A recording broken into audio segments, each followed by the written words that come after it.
Ma'am ने भी जैसे बोला महिला सम्मान का, तो मैं कहना चाहूंगा कि महिला सम्मान जब हलाला का बात आता है तो उस समय ये महिला सम्मान की बात कहाँ चली जाती है? उस समय लोग महिला सम्मान के लिए क्यों नहीं खड़े होते? इनने एक शब्द का इस्तेमाल किया, बिलबिलाना, तो मुझे लगता है इनने ये सब बहुत ताज़ा सीखा है। मैं माफी चाहता हूँ, मुझे ज्यादा नॉलेज तो उनके बारे में नहीं है, लेकिन मुझे इतना नॉलेज है कि क्या बोलना चाहिए, किन शब्दों का प्रयोग करना चाहिए। मैडम बार बार बोल रही है मैं एक महिला हूँ, मैं एक महिला हूँ। क्या ये तीनों यहाँ पे महाशय खड़े बोल रहे हैं मैं एक मर्द हूँ, मैं एक मर्द हूँ? आपने टॉपिक को सावरकर से पूरा कन्वर्ट करके एक वुमेन कार्ड प्ले करने लगी। अगर 4 बीवी पे क्या कहना है? 4 बीवी पे बोलिए, 4 बीवी पे।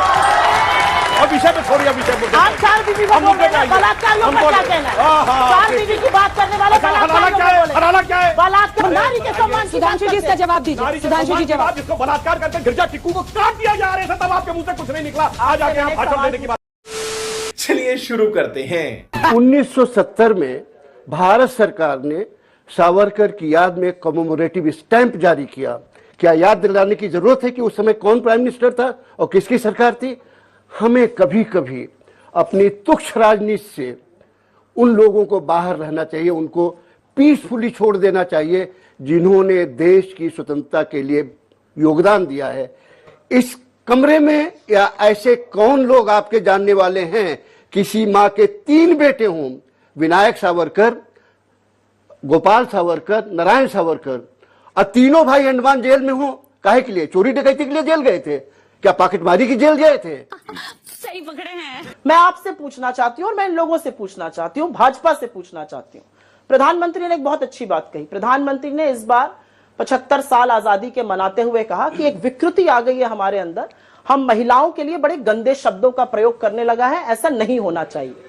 तो प्रधानमंत्री ने जिन शब्दों का प्रयोग किया है, एक वैधव्य झेलती हुई औरत को कांग्रेस की विधवा कहा है, या एक मां को जर्सी गाय कहा है, या एक पत्नी को 50 करोड़ की गर्लफ्रेंड कहा है, या लड़कियों के लिए कहा है फोटो लगा दो अचार के डब्बे पे बिकने लगती है, उनके बारे में वो क्या कहेंगे? अच्छा, अंततोगत्वा मैं ये जरूर पूछना चाहती हूं, क्योंकि आज इतने दिनों बाद भी I can not make peace with the fact कि प्राइम मिनिस्टर के भाषण के कुछ घंटे बाद गुजरात जो भाजपा शासित प्रदेश है वहां पर 11 बलात्कारियों को छोड़ दिया जाता है और उनके ऊपर माला चढ़ाई जाती है, लड्डू खिलाया जाता है, तिलक खिलाया जाता है, और भाजपा के एमएलए कहते हैं ये संस्कारी लोग हैं।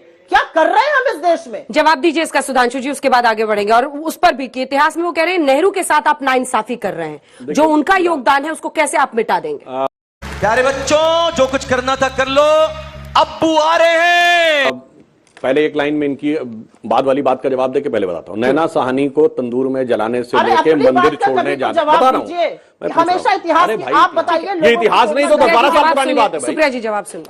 और वहां से लेके मंदिर जाते हैं, लड़कियों के साथ छेड़खानी करने से लेके, और पत्नी पुरानी हो जाती है तो कैसा कैसा शब्द बोलने वाले लोग इस प्रकार के आकर जब वक्तव्य देते हैं, और तो और लड़कों से गलती हो जाती है के साथ गठबंधन को लालायित रहते हैं, फिर वो आकर जब यहां प्रवचन देते हैं तो ये लगता है कि ये वास्तविकता में इनके अंदर क्या है और बाहर। वो छोड़िए, मैं पुराने गिना चाहता, भवनी देवी कांड और वो सब, वो तो बहुत सारी चीजें हैं, वो एक अलग विषय। परंतु आज का विषय बिल्कुल मैं बता रहा हूं साहब, हमारे यहाँ कभी ऐसा नहीं हुआ कि हमारे किसी नेता को, हमारी किसी महिला नेता को हमारी पार्टी के नेता ने तंदूर में नहीं जलाया। जवाब दीजिए, तंदूर में जलाया कि नहीं? अभी बदत है भाई, अभी बदत। 100 बातों की एक ही बात है, हमारे किसी नेता ने कभी नहीं कहा लड़कों से गलती हो जाती फिर सब चलता है, आप उनके साथ गठबंधन देते हैं। 100 बात की अब जवाब देता हूं सुधांशु जी एक second please Supriya ji please तथ्यों पे आते हैं ना, अब विषय से आप दूसरे पे गए थे।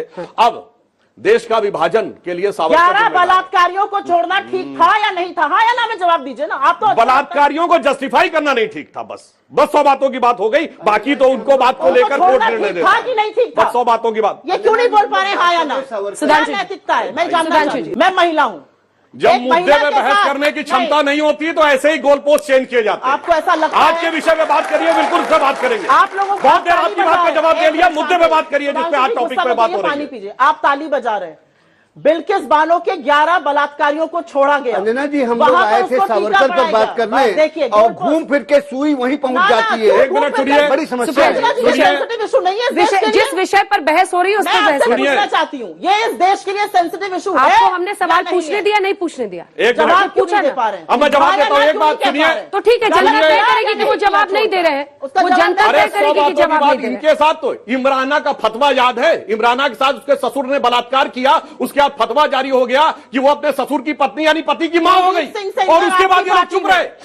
ये लोग आके बात करते हैं स्त्रियों की, उसकी बात। अच्छा, 4 बीवी पे क्या कहना है? 4 बीवी पे बोलिए, 4 बीवी पे। अब विषय पे छोड़िए, विषय पे। आप 4 बीवी पे बोल रहे हैं, बलात्कारियों का क्या कहना है? 4 बीवी की बात करने वाले हलाला क्या है? हलाला क्या है? बलात्कारियों का क्या बोलेंगे? बलात्कार सही है। चलिए अगला सवाल पूछता हूँ, हाँ या ना? आपके अंदर इतनी नैतिकता नहीं है कि आप हाँ या कुछ ना? सवाल लेते, कुछ सवाल लेते, कुछ सवाल लेते। नहीं कह पाए। बोलिए, 4 बीवी पे बोलिए हाँ या ना? आप 4 बीवी हाँ या ना? 4 बीवी हाँ या ना? बीच में ना बोल। अब मैं सबको बताना चाहता हूँ, ये कहते हैं 1940 में देश के विभाजन की बात आई। सुनिए, इस देश में देश का विभाजन की शुरुआत कहां से हुई? 1916 लखनऊ कांग्रेस अधिवेशन।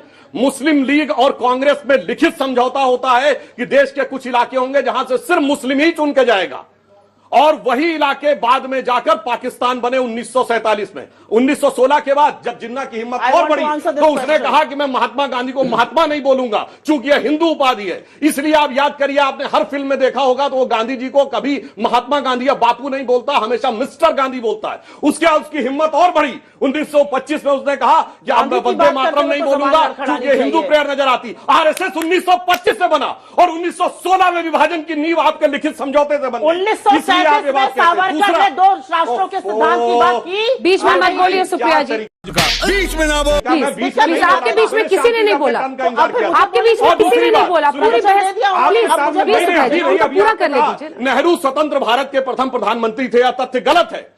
नेहरू परतंत्र भारत के पहले प्रधानमंत्री थे। 2 सितंबर 1946 कैबिनेट मिशन प्लान के तहत अंग्रेजों ने प्रधानमंत्री। आपको जवाब दिया जाएगा। स्वतंत्र भारत के प्रधानमंत्री थे पहले सुभाष चंद्र बोस। किताबें बदल दीजिए फिर सुधांशु जी, किताबें बदल दीजिए देश की।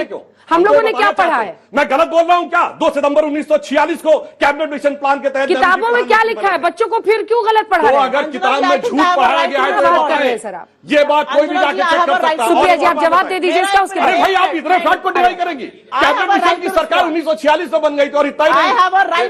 अरे भाई सेंटेंस तो पूरा होने दीजिए, जनता देख रही। एक सेंटेंस। अच्छा ये बताइए 1946 में जब वो बने थे तो उनको शपथ किसने दिलाई थी? लॉर्ड माउंटबेटन ने। भारत का संविधान तो था नहीं, तो किसके प्रति निष्ठा की शपथ ली थी? ब्रिटिश क्राउन के प्रति निष्ठा की शपथ ली। लॉर्ड माउंटबेटन ने शपथ दिलाई, यूनियन जैक के नीचे खड़े होकर शपथ ली और अंग्रेजों से लड़ रहे थे। और आपको ये भी पता है, सुनिए, जो काला पानी भुगत रहा था, जो कोलू के बैल की तरह जो दिया गया, वो लड़ाई नहीं लड़ा था। जिसके वायसराय के परिवार से अत्यंत मधुर संबंध थे, हम सबको पता है, पारिवारिक संबंध थे, वो लड़ाई लड़ रहे थे। ठीक है, अब जवाब सुन। सुप्रिया जी जवाब दीजिए, फिर आप लोगों के सवाल है। इसका जवाब यह है कि जिसने आजादी की लड़ाई नहीं लड़ी, नेहरू प्रधानमंत्री कब बने थे? सुधांशु जी, सुधांशु जी, सुधांशु जी, सुधांशु जी, सुधांशु जी, सभ्यता तो देखी मैंने कहा। अच्छी बात है।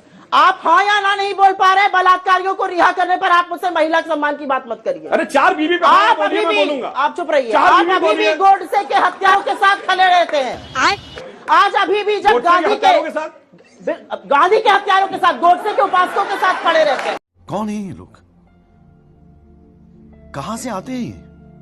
और एक बात और बोलना चाहती हूँ यहाँ पर, 11 बलात्कारियों की रिहाई हुई है इस देश में। यह आजाद हिंदुस्तान है। हम 75 साल आजादी के मना रहे हैं। क्या बात करते हैं हम लोग? सुधांशु जी, नारी के सम्मान। सुधांशु जी इसका जवाब दीजिए। सुधांशु जी जवाब। जिसको बलात्कार करके गिरजा टिक्कू को काट दिया जा रहा है, तब आपके मुंह से कुछ नहीं निकला। आज आके यहाँ भाषण देने की बात। ये बड़ी अच्छी बात कही है।